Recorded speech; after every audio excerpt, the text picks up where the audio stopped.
بسم اللہ الرحمن الرحیم۔ جناب شوکت تھانوی اور جماعت احمدیہ از غلام مصباح بلوچ، کینیڈا۔ روزنامہ الفضل انٹرنیشنل، ہفتہ 21 اکتوبر 2023۔ جناب شوکت تھانوی کا اصل نام محمد عمر تھا۔ آپ کا آبائی وطن تھانوون، ضلع مظفر نگر تھا، لیکن آپ کی پیدائش ورنداون، ضلع ماتھور، یو پی، انڈیا کی ہے۔ آپ کا بچپن بھوپال میں گزرا۔ 1914 میں آپ کے والد صاحب پولیس ملازمت سے سبکدوش ہو کر لکھنؤ میں مقیم ہو گئے، چنانچہ آپ پھر اسی شہر سے وابستہ رہے۔ آپ ایک بہترین مزاح نگار، افسانہ نگار، ناول نگار، شاعر، ادیب، صحافی اور کالم نگار تھے۔ کئی اخبارات کے عملہ ادارت میں بھی اور بطور مدیر بھی کام کیا۔ قیام پاکستان سے قبل آل انڈیا ریڈیو اور بعد میں ریڈیو پاکستان سے وابستہ رہے۔ روزنامہ جنگ راولپنڈی کے ایڈیٹر رہے۔ شعری مجموعہ گہرستان کے نام سے شائع ہوا۔ 75 سے زائد کتب تحریر کی۔ معروف تحریرات میں سے چند یہ ہیں: ایک دلچسپ شرارت، سودیشی ریل، سناؤں تمہیں بات ایک رات کی، وغیرہ وغیرہ۔ کراچی کی بسیں، موج تبسم، بحر تبسم، خدا نخواستہ۔ ان کی ادبی خدمات کے اعتراف میں حکومت پاکستان نے انہیں تمغہ امتیاز سے نوازا۔ 4 مئی 1963 کو لاہور میں وفات پائی اور میان میر قبرستان میں ابدی نیند سو گئے۔ جناب شوکت تھانوی کی شادی لکھنؤ میں جناب حکیم مولوی سجاد حسین، وفات 11 اگست 1932 کی بیٹی کے ساتھ ہوئی تھی، جو کہ خود تو احمدی نہیں تھے، لیکن ان کے باقی بھائی محترم ڈاکٹر محمد عمر صاحب، محترم مولوی محمد عثمان صاحب، مولوی محمد زبیر صاحب اور محترم محمد طلحہ صاحب ایڈوکیٹ سب احمدی تھے۔ کچھ اس وجہ سے بھی مخالفین احمدیت آپ کے احمدی یا قادیانی ہونے کا شور مچا کر آپ کو احمدیت سے دور رہنے کی تنبیہ کرتے تھے، لیکن اصل بات یہ ہے کہ آپ کے دل میں جماعت احمدیہ کے متعلق نہایت احترام تھا اور آپ برملا احمدیت کی خدمات اسلام اور خوبیوں کا اظہار کرتے تھے۔ گو کہ آپ مزاح نگار تھے، لیکن اس مزاح نگاری میں آپ نے ہمیشہ دوسروں کے مذہبی جذبات کا ادب ملحوظ خاطر رکھا۔ آپ خود لکھتے ہیں، میں نے آج تک بحمدللہ خدا اور رسول اور بزرگان دین یا عقائد کا مذاق نہیں اڑایا ہے۔ بس جماعت احمدیہ کے متعلق آپ کی سوچ اور برتاؤ سلجھا ہوا تھا اور آپ جاہل مسلمانوں کے تمسخرانہ رویے سے بیزار تھے۔ شوکت تھانوی صاحب نے 1945 میں اپنی آبیتی ماں بدولت کے نام سے شائع کی، جس میں احمدیت کے حوالے سے بھی اپنے مشاہدات کا تذکرہ فرمایا، جن میں سے بعض حوالے ذیل میں درج کیے جاتے ہیں۔ پنجاب کا پہلا سفر۔ کسی کو کلکتہ اور بمبئی دیکھنے کا شوق ہوتا ہے، کسی کو کشمیر جنت نظیر کی زیارت کی تمنا، مگر ہم کو نامعلوم کیوں ہمیشہ سے لاہور دیکھنے کی تمنا تھی۔ بچپن ہی سے لاہور میں ہمارے لیے خدا جانے کیا کشش تھی کہ ہمیشہ لاہور جانے کو دل چاہا، مگر یہ آرزو کبھی پوری نہ ہو سکی۔ مگر جب اس تمنا کے بر آنے کا وقت آیا تو اچانک پوری بھی اس طرح ہو گئی کہ گمان تک نہ ہو سکتا تھا۔ ایک دن ڈاکٹر محمد عمر صاحب نے فرمایا، چلتے ہو پنجاب؟ دل نے کہا، نیکی اور پوچھ پوچھ۔ وہ لاہور سے باوج صاحبہ مسز عمر کو لینے جا رہے تھے اور ارادہ تھا کہ راستے میں قادیان بھی ٹھہریں گے، چنانچہ ہم ان کے ہم رکاب ہو گئے۔ امرتسر پہنچ کر ہم لوگ قادیان کی طرف مڑ گئے۔ قادیان پہنچ کر معلوم ہوا کہ حضرت مرزا بشیر الدین محمود احمد صاحب ڈلہوزی تشریف لے گئے ہیں۔ پھر بھی تمام دن قادیان میں گزرا۔ قادیان کے مختلف شعبے سرسری طور پر دیکھے، بہشتی مقبرہ دیکھا، اخبار الفضل کے دفتر گئے، قاضی اکمل صاحب سے ملے، اور سپہر کو یہ سن کر کہ آج ہی حضرت صاحب ڈلہوزی سے شملہ جاتے ہوئے امرتسر سے گزریں گے، ہم لوگ واپس امرتسر آ گئے اور امرتسر میں حضرت صاحب سے ملاقات ہو گئی۔ خیال تھا کہ ہم کو دیکھتے ہی احمدیت کی تبلیغ شروع کر دیں گے، ہم کو بیعت کی دعوت دی جائے گی، اور ہم جب انکار کریں گے تو ڈاکٹر صاحب کو ہدایت دی جائے گی کہ ان کو جماعت کا لٹریچر پڑھنے کو دیا جائے۔ مگر نہ وہاں احمدیت کا کوئی ذکر تھا، نہ بیعت کا کوئی سوال، نہ کوئی ایسی بات جس سے اندازہ ہو سکے کہ ہم کو غیر احمدی سمجھا جا رہا ہے اور احمدی بنانے کی تحریک ہو رہی ہے، بلکہ بجائے اس کے حضرت صاحب نے کچھ ادبی اور کچھ شاعرانہ گفتگو چھیڑ دی تاکہ ہم کو دلچسپی ہو سکے۔ سب نے مل کر ریفریشمنٹ روم میں ہندوستانی کھانا کھایا اور اس کے بعد حضرت صاحب شملہ کی طرف روانہ ہو گئے۔ اس پہلی ملاقات میں ان کی گفتگو کا رخ زیادہ تر سیاسیات کی طرف تھا اور ہم صرف یہ اندازہ کر سکے کہ ان کی مذہبی حیثیت و درکنار ان کی سیاسی حیثیت بھی نہایت بلند ہونا چاہیے۔ جو عمیق نظر ان کی سیاست کی باریکیوں پر پڑ رہی تھی وہ صرف ایک مشاق ماہر سیاست کی ہو سکتی تھی۔ ادبی معاملات میں جو گفتگو آپ نے فرمائی وہ خالص ادبی رنگ لیے ہوئے تھی اور معلوم ہوتا تھا کہ ایک منجا ہوا ادیب یہ باتیں کر رہا ہے۔ ان باتوں کے علاوہ نگاہیں نیچی، لبوں پر تبسم اور آواز میں ایک دلکشی، غالباً انہی باتوں کو غیر احمدی قادیانیوں کی جادوگری کہتے ہوں گے۔ پنجاب کا دوسرا سفر۔ روزنامہ حق کی ملازمت ہی کے درمیان ہم کو پھر قادیان جانا پڑا۔ لکھنؤ میں احمدیت کے خلاف جو پروپیگنڈا ہو رہا تھا، اسی سلسلے میں مولوی محمد عثمان صاحب احمدی نے حقیقت کے ایڈیٹر انیس احمد عباسی کو اور اس خاکسار کو دعوت دی کہ آپ لوگ قادیان چل کر وہاں کے حالات کا خود مطالعہ کریں اور اپنے اس مطالعہ کی روشنی میں اگر مناسب سمجھیں تو کچھ لکھیں۔ انیس احمد صاحب عباسی نے اور ہم نے علیحدہ مشورہ کیا اور آخر اس دعوت کو منظور کر لیا۔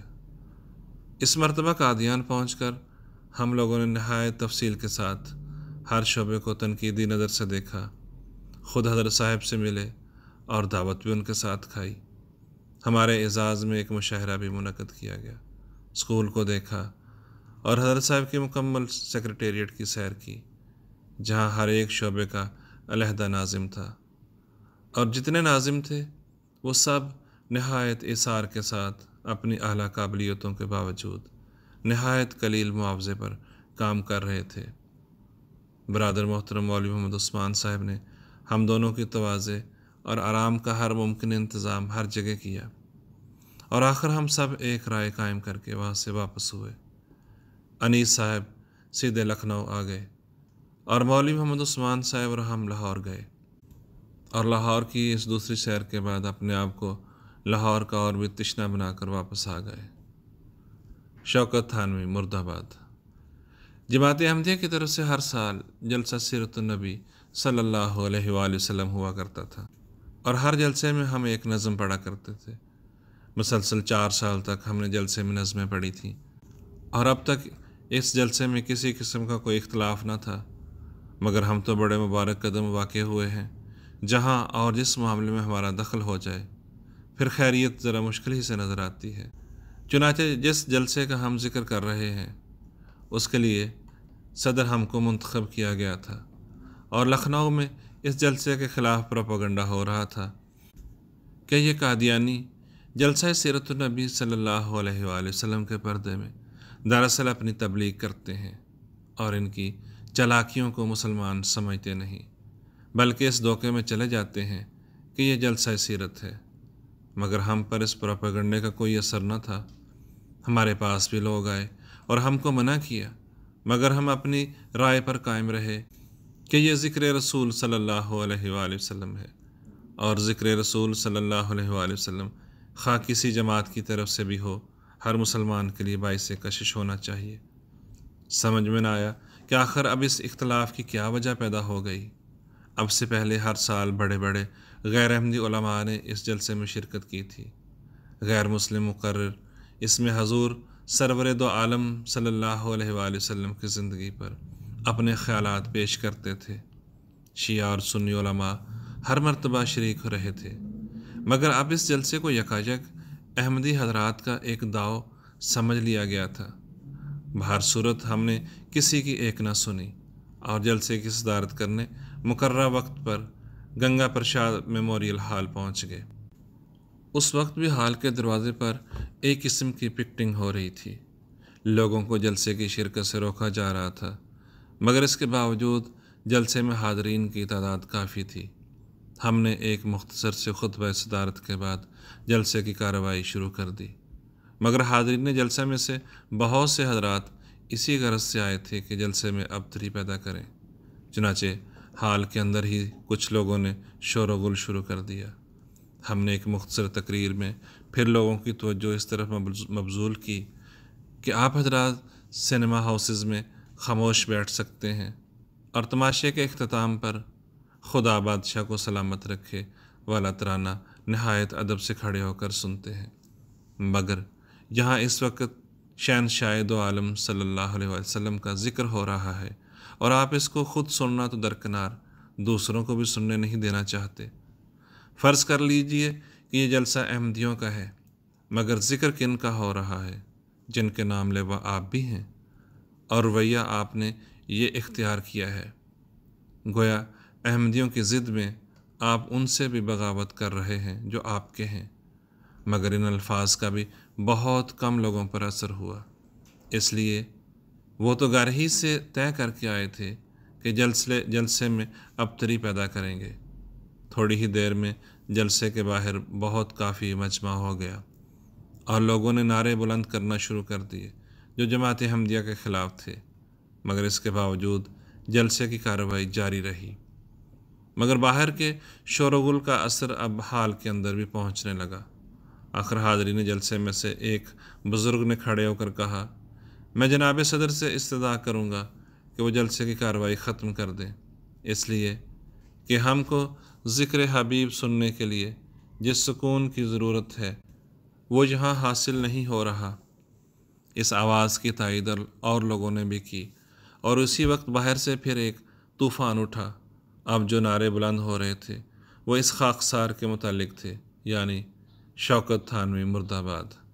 ادھر سے کچھ لوگوں نے نعرہ بلند کیا، شوکت تھانوی زندہ باد، اور ہم حیران تھے کہ ہمیں ان دونوں میں سے کس کے مشورے پر عمل کرنا چاہیے۔ لوگوں نے ہم کو مشورہ دیا کہ آپ پشت کے دروازے سے نکل جائیے، مگر ہم نے اس کو منظور نہ کیا، اور اس وقت اپنے دل میں بلا کی جرت پیدا کر کے ہم صدر دروازے ہی سے باہر نکلے، جہاں دو رویہ لوگوں کی ایک بہت بڑی بھیڑ ہمارے خلاف نعرے بلند کر رہی تھی۔ مگر ہمارے پہنچتے ہی پھر دو قسم کے نعرے شروع ہو گئے، شوکت تھانوی مرد آباد اور شوکت تھانوی زندہ باد، اور ہم اسی طوفان سے گزر کر سواری تک آئے۔ بانیان جلسہ نے اسی درمیان پولیس کا بھی انتظام کر لیا تھا، مگر ہم نے باہر نکل کر پولیس کو اپنی حفاظت سے روکا اور یہ کہہ کر اس مجمع سے گزرنے لگے کہ میرا فیصلہ انہی حضرات کو کرنے دیجیے۔ ایک صاحبزادے کچھ حملہ کرنے کے ارادے سے آگے بڑھے تھے کہ انہی کے چند ساتھیوں نے ان کو روکا اور ہم بخیریت مجمع سے گزر کر اپنے گھر آ گئے۔ گھر پر اس ہنگامے کی اطلاع پہنچ چکی تھی اور سب بے حد پریشان تھے، مگر ہم نے گھر جا کر سب کو مطمئن کر دیا کہ دیکھ لو، میرے دھڑ پر میرا سر موجود ہے اور میرے تمام اعضاء صحیح سالم ہیں۔ اس سے قبل بھی اس بات کی شہرت تھی کہ شوکت تھانوی قادیانی ہے۔ وجہ یہ تھی کہ برادران محترم ڈاکٹر محمد عمر صاحب، مولوی محمد عثمان صاحب، ڈاکٹر محمد زبیر صاحب اور مولوی محمد طلحہ ایڈوکیٹ احمدی عقائد رکھتے تھے، اور انہی کی حقیقی بھتیجی سعیدہ ہیں۔ چنانچہ یہ عام طور پر خیال تھا کہ ایک احمدی لڑکی غیر احمدی کے نکاح میں نہ آئی ہوگی، اس لیے کہ احمدی حضرات غیر احمدی لڑکی بیاہ تو لاتے ہیں مگر غیر احمدی کو دیتے نہیں۔ اس کے علاوہ اب تک 2 مرتبہ قادیان جا چکے تھے، حضرت مرزا بشیر الدین محمود احمد صاحب سے مل چکے تھے، ان کے یہاں دعوت کھا چکے تھے، بعض احمدی مسائل پر مضامین لکھ چکے تھے۔ ان تمام حالات کے ماتحت ہمارے احمدی ہونے کی خبر گرم تھی۔ اس کو بلا وجہ تو نہیں کہا جا سکتا، خواہ وہ کتنی ہی غلط کیوں نہ ہو، مگر اس جلسے کے بعد تو اس روایت پر گویا تصدیق کی مہر بھی لگ گئی، اور اب ہمارے احمدی ہونے کا ان سب کو بھی یقین ہو گیا جو اب تک مشکوک تھے۔ ہم سے جس کسی نے بھی پوچھا، ہم نے یہی جواب دے دیا کہ حضرت سچ پوچھیے تو احمدی ہم آپ سب ہی ہیں۔ احمد ہمارے رسول برحق کا اسم پاک تھا، اور ان سے نسبت دینا ہم اپنے لیے باعث سعادت سمجھتے ہیں۔ رہ گیا آپ کا یہ خیال کہ ہم مرزا غلام احمد صاحب کو مسیح موعود مانتے ہیں یا نہیں، اس کے متعلق ہم نے آج تک غور ہی نہیں کیا ہے۔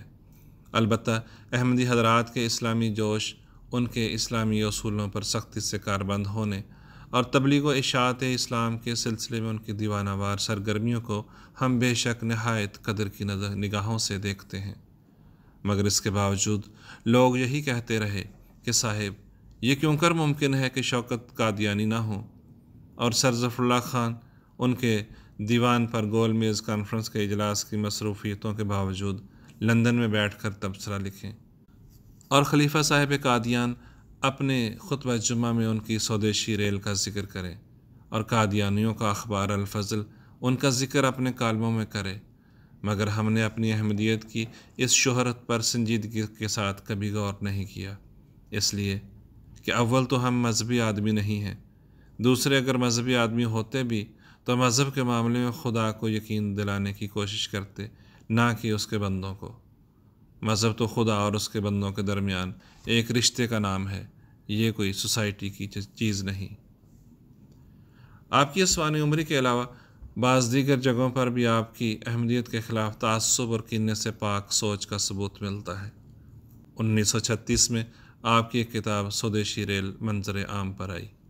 آپ نے اس کتاب کا انتساب حضرت چودھری ظفر اللہ خان صاحب رضی اللہ تعالیٰ عنہ کے نام کیا ہے۔ آپ لکھتے ہیں، اس کتاب کی اشاعت کو آنریبل چودھری سر محمد ظفر اللہ خان، ممبر کانگریس و ریلوے، گورنمنٹ آف انڈیا نے انتساب کی استدعا منظور فرما کر نمایاں اہمیت دے دی ہے۔ مجھ کو فخر ہے کہ میری ایک کتاب کو سر محمد ظفر اللہ خان ایسے مایہ ناز مدبر، منفرد مقنن اور یگانہ روزگار علمی ادبی ذوق رکھنے والی ہستی سے یہ نسبت حاصل ہو رہی ہے۔ یہ شرف صرف مجھ ہی کو حاصل ہوا ہے کہ سر محمد ظفر اللہ خان نے اس قسم کی استدعا منظور فرمائی ہے، ورنہ آپ ایسے مواقع کو عموماً نظر انداز فرما دیا کرتے ہیں، اور اب تک کوئی اس قسم کی کوشش میں کامیاب نہیں ہو سکا ہے، مگر مجھ کو اپنے خلوص پر ایسا ہی اعتماد تھا، اور میرا ایمان ہے کہ خلوص اگر خلوص ہے تو وہ کبھی بے اثر نہیں ہو سکتا۔